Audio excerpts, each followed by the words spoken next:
and Monaco and all of them from doing business in any banking. Liechtenstein was already brought to the carpet, and Switzerland is now acquiescing because many of their banks, especially UBS and the rest, are all in big trouble. So, one of the problems that's going to be coming in the very short term here is the rich people are going to be forced to pick sides, and if they've been putting clandestine profits into any of these havens, they're going to be threatened with being outed if they don't go along with the Zionist bent. And this is another way for these people to use blackmail and control. I mean, if you've got a $15 million profit that you're hiding out in one of these havens, and you're threatened with telling your national government that you've done this if you don't shut your mouth about what's going on, or if you don't get on board with Zionism, boy, I'll tell you what. First of all, you don't want to go to prison for tax evasion, and so you're going to shut up and do what they say. Just another layer of control coming, and of course, yes, Israel and Tel Aviv banking center. It's where they have their electronic banking control point is Tel Aviv. Their political center is Jerusalem, but their banking center is Tel Aviv. Yeah. And of course, everything runs through Herzliya before it goes out into the world. So you can bet the Mossad knows every single bank account that goes through their hands. And they know every drug dealer and every dollar that's made in the drug trade in Amsterdam and in London and in Spain and in Portugal and everywhere around the globe, because they're in charge of the money side of it. Yeah, nightmarish stuff happening, very bad. Darryl, we'll see how this plans out. The Mad Max scenario is a possibility. I know you've mentioned it. We've talked about it several times on our different audios over the last year. A lot of people. Some people want to believe that we'll get out, but we'll lose a bit of freedom and a bit of security, and we pay more taxes. Let's get real here, Darryl. We have Spain that has 20% unemployment. That's official. So if it's officially 20%, you can add in another 10%. Ireland is running up towards about 15%. Latvia, Iceland, the UK. We've Italy. The thing is control of the mainstream Zionist media is when they bring out these stories. Now, this week we have the Bilderbergers, in Greece, and they haven't told us, if you believe these people who work with Alex Jones, these rich people, these 150 special guest royalties and bankers and all sorts of people, leaders from different countries, are debating on how we're going to get over this financial disaster. And at least we have some people in Holland, some politicians standing up and saying, why is Queen Beatrix and the First Minister of Holland attending something in Greece that is possibly contrary to what Dutch laws stipulate? So there is a little bit. I don't buy too much into the Bilderbergers, blah blah blah. The Bilderbergers don't rule the world, but I think they're given points, and they might disseminate the information when they get back. Well, the Bilderberg, as well as all these other CFR and the Round Table and the rest, they were all built by Zionists as parts of their control grid, and Even the remnants of Freemasonry is still involved in certain events, and we've got Common Purpose run by these people. So, the interesting thing is this is exactly what Alex Jones does. He says it begins and ends with the Bilderbergers. It begins and ends at this when they run around naked in California stuff. This is where it all is. That's a nonsense. It's a lie. They do some of their dealings there. This is their Davos meeting and whatnot. Of course. But the final analysis, the people that make the decisions are never at those meetings. They're above that.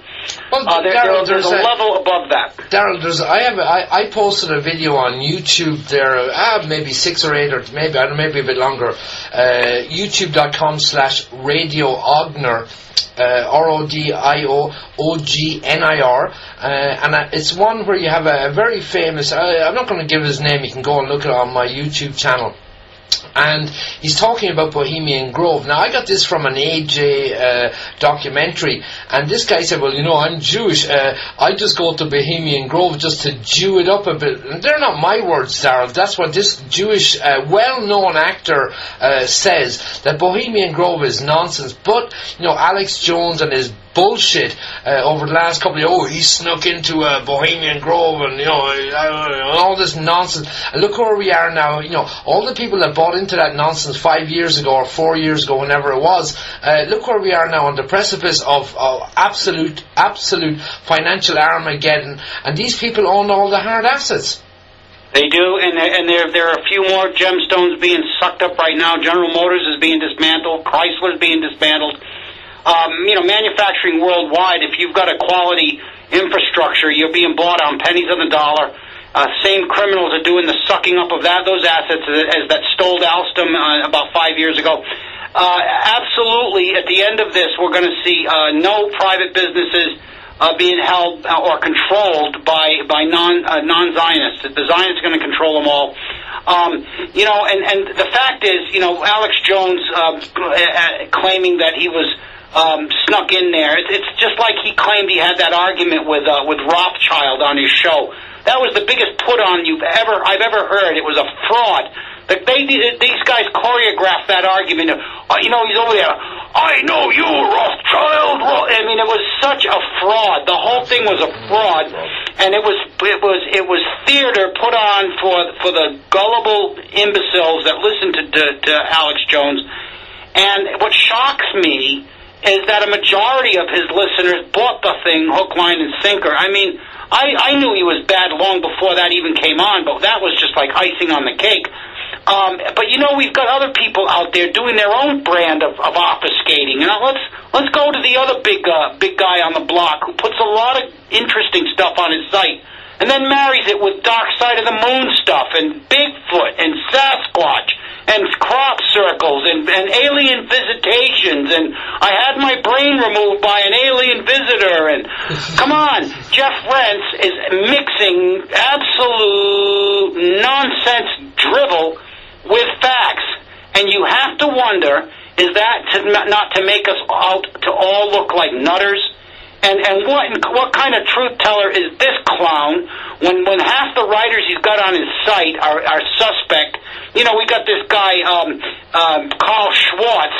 He said the guy admitted he worked for DARPA, the defense contracting firm in nanotechnology. He admits that. The guy's a Jewish plant working. I mean, come on. Rense has been putting out a lot of interesting stuff, but that's the hook. Well, he hooks you by the lip and drags you into his website. I thought Darryl, when Jones got him kicked off a Garbage Can Network, that he gets serious and but he's got worse. He's mixing in a lot of nonsense.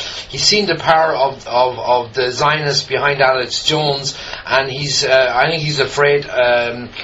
I don't even like his website. It's bullshit website. It's hard to read. I'm